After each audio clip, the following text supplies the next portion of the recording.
Ayun, happy birthday, RK. Dati tanda ko is, dati ang bigas mo sa dalawa, kawala. Pero ngayon, ikaw na, sa ganang panahon. And, ayun nga, kahit na may anak namin ni Tito. Hala, iyak na yan. Ayan, ito ka pa rin namin na anak namin, kaya huwag ka palala.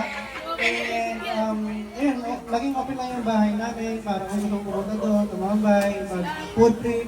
Andun, bisitahin mo lang kami ng internet mo doon. And wish ko lang is, ayun, pagputulin mo lang yung pagiging mabait.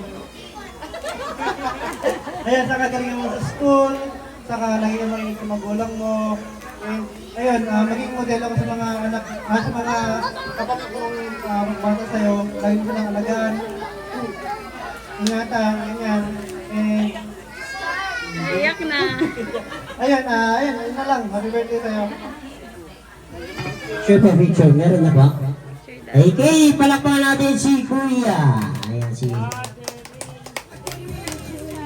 Ay, sa pawan, ano?